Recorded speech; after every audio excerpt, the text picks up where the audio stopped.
Hey, vinyl community. Steve here, FlipSideCT. Glad to see you all. And it's been a while. Been working and working and working.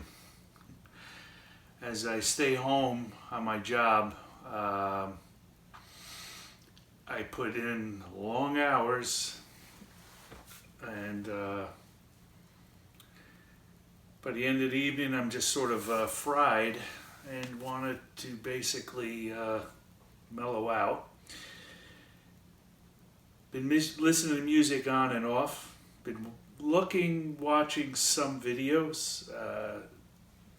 Not a lot. I know some typical ones that I comment on, and think it's cool. Randy, you're doing this weekly tune-in on Friday nights. Excellent. You know, I sometimes just step in there and listen and see what's happening, and you do a great job. So just kudos to you for keeping the rhythm going there. You know, and the usual folks, more of the older folks, I don't really know much of the newer folks. I know there's a lot out there. But anyway, I miss a lot of you and most of you, and it's just strange. We got a science fiction going on. And it's sort of, we jumped into some cold water and we're still swimming in it. It's fucking freezing. And eventually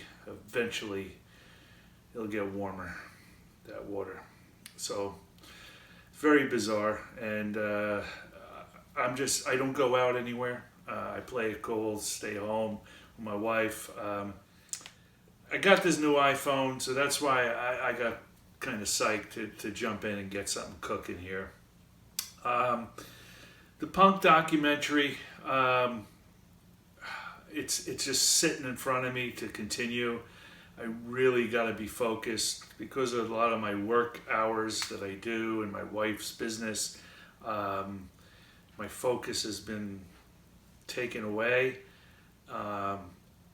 Really want to kick into part 2. If you haven't seen it, the first part, check it out. You see it somewhere in my channel. I enjoyed it. It's sort of what I wanted to see and learn, and covers a certain area. Anyway, so I got a few albums. I got five albums. Let's just jump in real quick and talk about this first one, which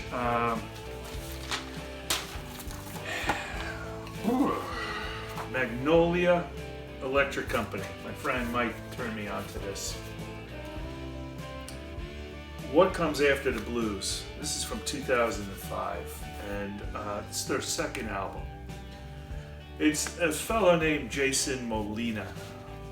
Jason had a couple bands. He's from Ohio, the Cleveland area, and he was born in '73. He does the vocals, guitars, does a lot, and I paid about $20 for this album. It had a little warp in the front, which I wasn't happy. I was going to return it and just get it, and he said, all right, he'll knock $5 off. So I said, all right, I'll keep it. What the hell. But anyway, all country, indie rock. I mean, how can you not like this? It's got acoustic to just rockin' swagger rock. All country. Great genre. I love the genre. And I would have to say it gives me the petty Neil Young vibe. And what more can I ask for there? But Jason Molina, he had some parallel other bands, one of them called Impossible Shapes.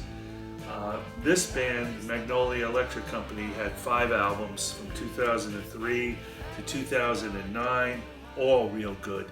The live albums, all real good. His fans are dedicated and people just love this music. I too. It's solid all around. It's like a diamond in the rough, totally. It's a great find, one that I listen to often now, and one that you pick up later and you say, oh God, I missed this. I hope you sample some of it. I hope you check this out.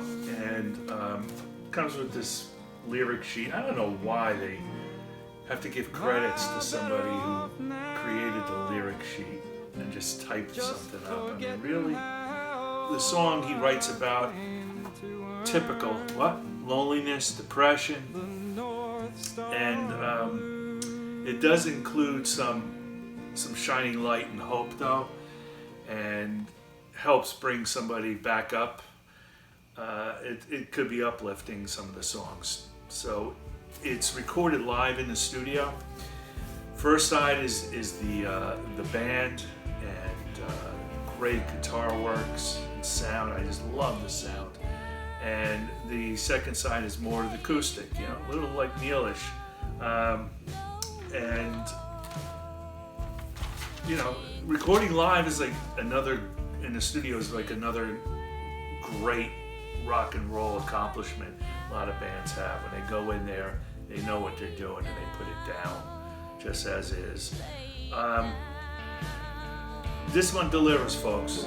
It's one to research, think about for your collection. You'll enjoy it.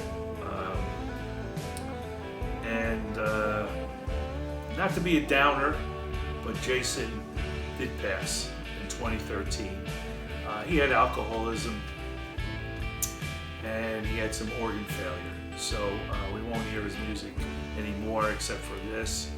The live, like I said, the live recordings are kick-ass also. I would say check it out, really. I'm not going to steer you wrong on this one.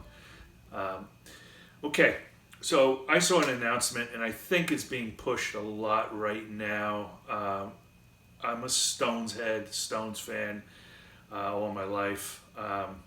It's a lot of derivatives is based off of that sound, more of the 70s or late 60s, what I enjoyed later on. But for those of you who don't know, Goat's Head Soup is being reissued. I think it's called Limited, and it's provided with outtakes, some really cool sounding outtakes. One of the songs, Scarlet, is also got Jimmy Page on it, which is pretty cool. They hung out and he jammed with them, and just the outtake. Goat's Head is probably my. Do I have to say this? I don't know. Yeah, so it's my top list as an album. I just don't see anything wrong. I remember hating it when I first listened to it, 100 years ago. Listened to, oh gosh, I'm drawing blank with the song names. But anyway, there's like maybe, there were like 4 or 5 clunkers to me when I first heard it. But of course, as Stones fans, you just listen to it and you just say, this is just phenomenal. There's 2 albums I wanted to do a deep review on. One is Let It Bleed and one is Goat's Head. To break it down, analyze it for you. I did a review on It's Only Rock and Roll, the whole album. If you haven't seen that and you're a Stones fan, I highly recommend going and checking that out. Somewhere in my archives, it's 2 parts, and I really had a great time breaking it down. Much different review than many other people you're going to see. Same concept what I wanted to do with Let It Bleed and Goat's Head, but again, it's dedication, it's focus, it's really doing a lot of homework. So anyway, I'm going off a friggin' tangent. So I bought the pre-order. September 4th, this Goat's Head is coming out. The special bonus is the album called Brussels Affair, also called Bed Spring Symphony. from their 72 show. Again, I talk about this album, this live recording on my It's Only Rock and Roll, because it's in that period. This is being thrown in as a second album with this package. This is like Grail City for me. Brussels Affair, you can't buy it for, I don't know, $500. This album, that when it came out, very limited, very secret. So they're throwing this one in. In fact, when Keith heard the recording and heard how many Stones fans loved this album, he couldn't believe how good it was and how fast they were flying on this. It is so tight. It is just equal to the Yayas. Anyway, I'm going off in a friggin' review now. Anyway, if you're a Stones fan, Goat's Head, Brussels Affair, get it now. I have no idea if it's going to sell out, but they're promoting it to hell. Okay, so this is the second album I bought also. This is a record store day, supposedly. It was scheduled. Neil Young's Homegrown. A lot of talk been out there. I don't know what the vinyl community, if they did this. This is very similar to Hitchhiker album. I did a whole review on Hitchhiker. Check that one out. I really had a good time with that one. But this is an album that was just released, but it is music from 74, 75, in between On the Beach and Zuma. So he went into the studio. This is 74, 75. He was married or engaged, or he had a relationship with, what's her name? Carrie Snodgrass. And it was in a bad relationship, and that's where his mind was. And he writes about it, and you could hear it in the song. He put this album aside. He basically didn't want to release it, and that's why it came out now. It was great timing. And Levon Helm plays, some little bit of Robbie Robertson. Emmylou sings on it. But the kicker for me is Ben Keith. Ben Keith plays the dobro, the lap steel, pedal steel on it. And I'm a sucker for that sound, and plenty of it. It's just pure Neil. Highly recommended for the Neil fan. Totally. I paid about $25 for this. I think I got it directly from Neil's site, and that was the cheapest around. Pretty cool. I enjoy it. I've been listening to it. This next album is one that's, this guy is, you know him from the 60s, but he's got stuff, cranking in between. And this one he got Phil Spector with. And this guy has some friggin' career and some story behind his life. I'm not going to go too deep with Dion and the Belmonts. He had some great periods of music. His early stuff with the Belmonts is fantastic. 1961, 62. The period of 68 to about 75, this is 75, is really good. And then from like 89 to 2002 is really good. And he has some recent ones. So, this is a New York City guy. And believe it or not, in 68, he had a heroin habit. Yeah, Dion. And he writes about this in this album. Phil Spector, it's a wall of sound, but Dion's voice just cuts through this. And I enjoy this. I do plan on getting a few other Dion albums. And just to let you know, I paid $20 sealed for this. This is a reissue. Dion is still kicking at 81 years old. And I recommend looking into Dion if you don't know too much about him. Check out those periods. It's worth it to have it. My wife gave a suggestion, and I got to please her. I play her some music, and I would say 75%. She's like, okay. She's not so thrilled. She loves Queen, likes Prince. Picked these up from my friend's shop. This one is something for me. Bill Muir's Supersonic Guitars and Hi-Fi. This is from 1957. Billy Muir was a session guitarist. He played with Cuomo, Anka, Marty Robbins, Bobby Darin, Edie Gourmet, Connie Francis. You get it. You know, that crowd. He would play Johnny Mathis. And he put out his own guitars, surf, Hawaiian, all different styles. Fun stuff. Had to get it for a few dollars from my friend Ron. Wingnuts. All right. This is one that was on my list. The price was staring in my face that said, you gotta get it. It was a triple album, $15, because it just had a few dings in it. It's missing a picture insert, which I really don't give a shit about. The quality of the records are mint. It's Lou Reed's Raven. I got this. I'm a Lou collector, Lou fan.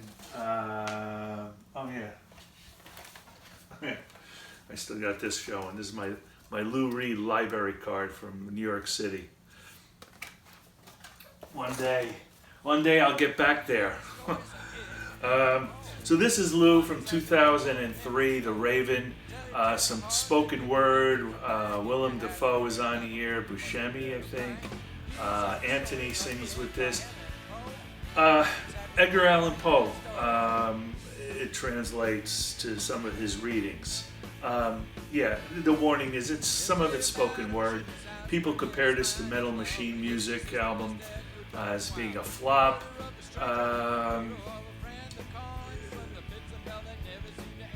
It's not one I'm going to break out a lot. I will be honest with that. I'm not going to play this at a cocktail party. But I do say there's two songs that are just killer for me. Edgar Allan Poe and The Change. It's worth it for me alone right there. You know, the great thing about Lou's albums is his vocals are always up front, clear. You hear him breathing, and that to me is fun. You hear that. I paid $15, like I said, just for those little things that are on here. There's a little one. Anyway, otherwise it's I wouldn't pay. I don't know. It's $35. Anyway, that's what I got, VC.